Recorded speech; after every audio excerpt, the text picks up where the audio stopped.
Hello, I'm Michel Gagné, and you are listening to the Real-Time Visual Effects Podcast, where wizards reside. You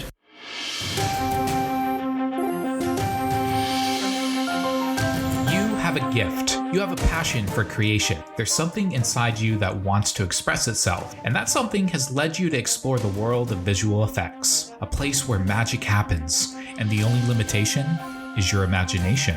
All the greatest artists in the world started somewhere, learning and growing into the people they are today. You being here is the first step to building your legacy as an artist. Learn from the best and brightest in the real-time visual effects community. Sharpen your skills and be your best self. Here is your host, Travis McCallum. Hi everyone. Today is a difficult episode, but an important one I think many of us need to hear. We're living in an extraordinary time, one where the entire world has been put on lockdown to prevent the spread of a deadly virus. All of us are in this together, whether we want to be a part of it or not. How we deal with the situation is up to us. Right now, I've been sitting in the same apartment, isolated from the outside for just 4 weeks. Each day, I worry about my loved ones. Each day, I call my family to check everyone is safe. We are living in a perpetual crisis, one with no definitive expiration date. Fear and anxiety will paralyze you if you are not prepared. A crisis that forces you to stop, just stop, can be a meaningful moment to learn and prepare for your next stage. Crises can be scary, but they can also be regenerative. Here's the good news. Creative people like VFX artists have the best skills to survive a crisis. Think about it for a minute. Who can best navigate uncertainty? Who can best meet unexpected challenges? Who can experiment with plan A and then pivot into plan B, plan C, and so on? Who can visualize possible futures? You.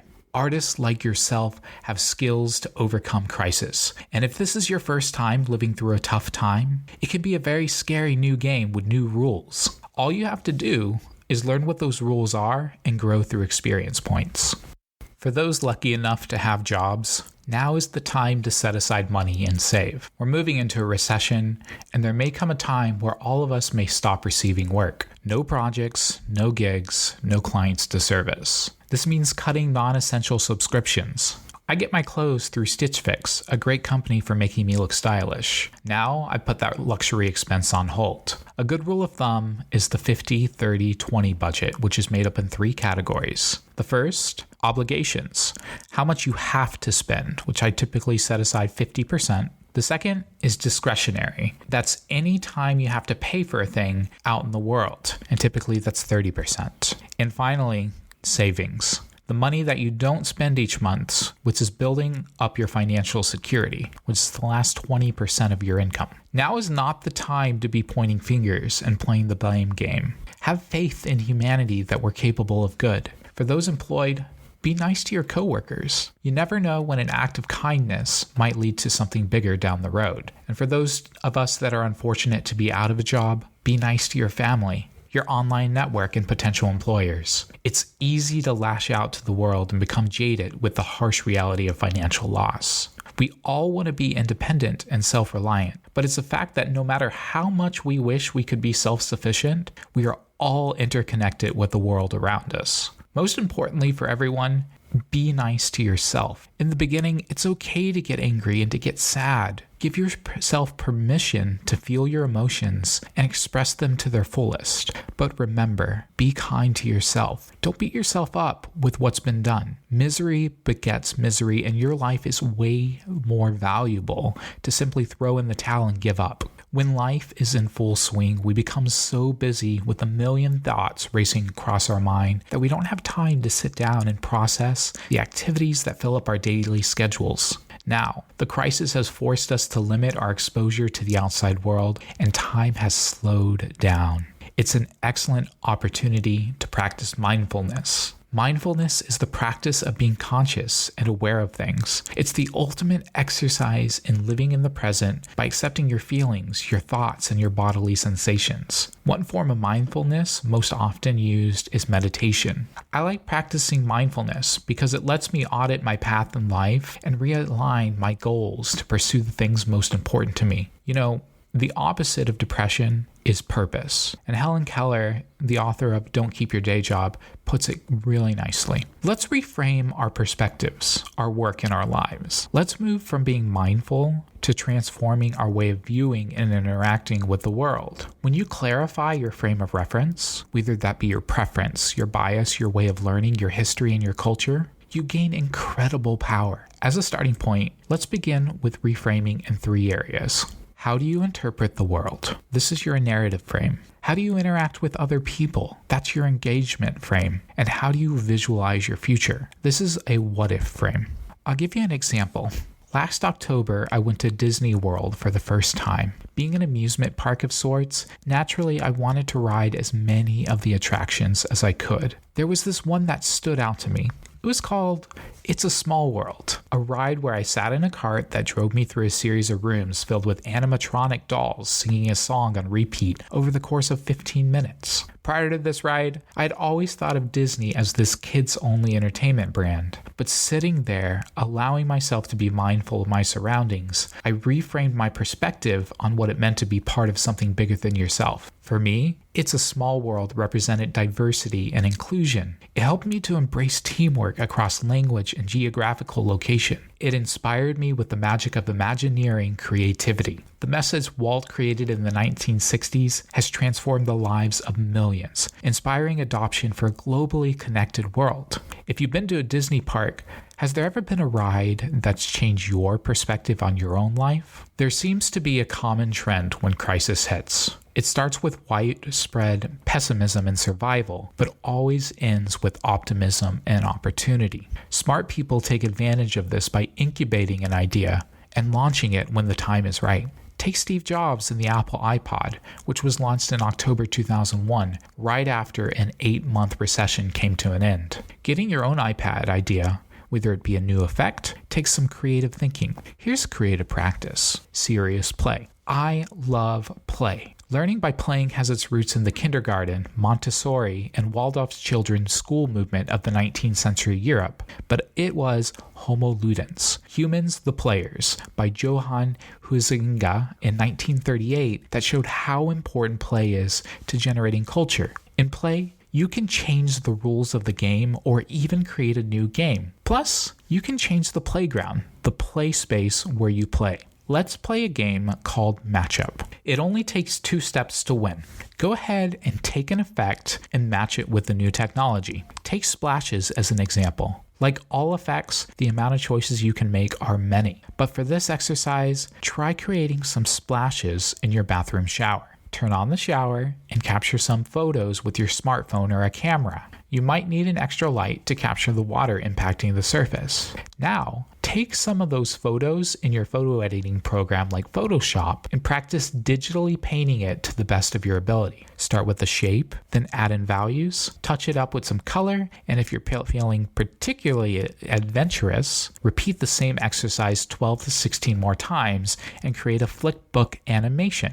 Matching your traditional art skills with the digital landscape is a feat to be proud of and can be a lot of fun. Like I said earlier, there are even more ways to match new technologies to a photo you can take. What other ways can you think of? We still need to create our effects in this time of crisis. If you work for a studio, you have deadlines to meet, but you might not have the luxury to simply saunter over to your art director and bounce ideas off of. The paradigm shift for communication, collaboration, and connection has forced us to adapt. Even for freelancers and students who regularly met with their clients and teachers for direction are deprived of that human contact. Now we have to come up with a plan for how getting our VFX work done is going to meet our goals with the same quality that's expected for us. Planning is a life skill that will take you far in your career. But for the sake of today, I just want to help you plan for that transition to the digital workspace. Here's some action items to help your plan.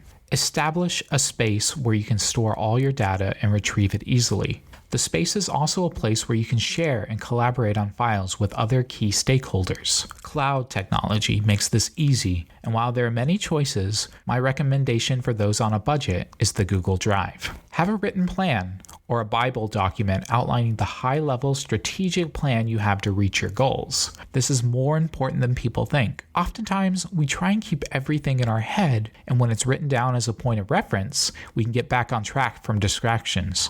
You can certainly draft up a plan in a program like Microsoft Word, but I know many successful companies use Kanban boards like Trello and Notion. Adopt a communication channel that includes voice and video. Text conversations are valuable for reference, but they lack the emotional appeal that the human voice has. We also miss out on all those nonverbal cues like a smile or frown from other people. Tools like Zoom, Skype, and Discord are great options for communicating with your team.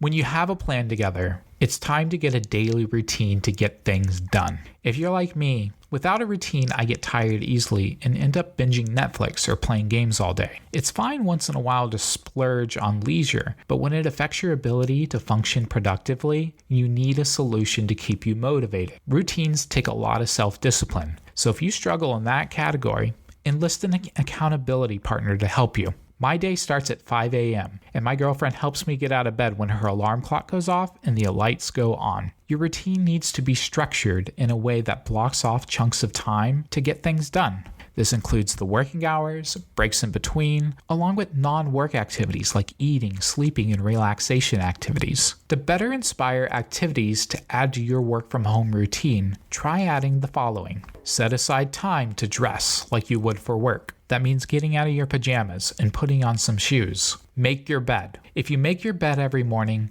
you'll have accomplished the first task of the day. It will give you a small sense of pride, and it will encourage you to do another task, and another, and another. And by the end of the day, that one task completed will have turned into many tasks completed. Making your bed will also reinforce the fact that the little things in life matter. If you can't do the little things right, you'll never be able to do the big things right. And if by chance you have a miserable day, you'll come home to a bed that's made, that you made. And a made bed gives you encouragement that tomorrow will be better.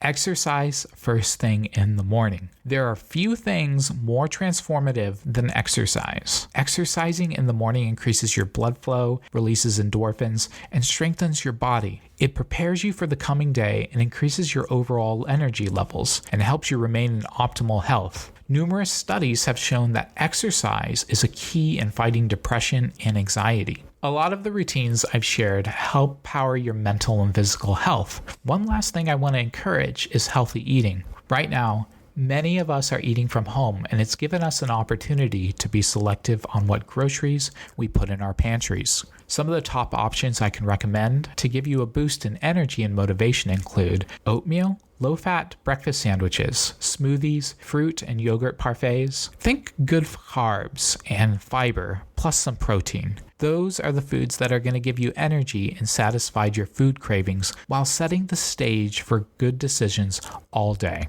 Earlier, I talked about using voice and video communication tools to connect with others for work. Those same tools can also be used to connect with your friends and family. Every Sunday in the afternoon, I get on a group call with all my siblings and cousins across the USA, and we talk about just about whatever. And it's a great opportunity to feel connected and share in the wins with each other. Recently, I found a group of friends on Discord that I play video games with regularly. Often, I'll sit in the voice channel while working, and if someone joins, they can just chat about whatever to break the monotony of the day. Now, a word of caution, if your work needs to focus, then sitting in a voice channel during work hours may not help and rather serve as a distraction. So be mindful of your decisions. The important thing here is that you find a way to get emotional support and human connection that's not purely work related. I want to spend the last part of this episode talking to freelancers and small studios on the brink of bankruptcy and financial ruin.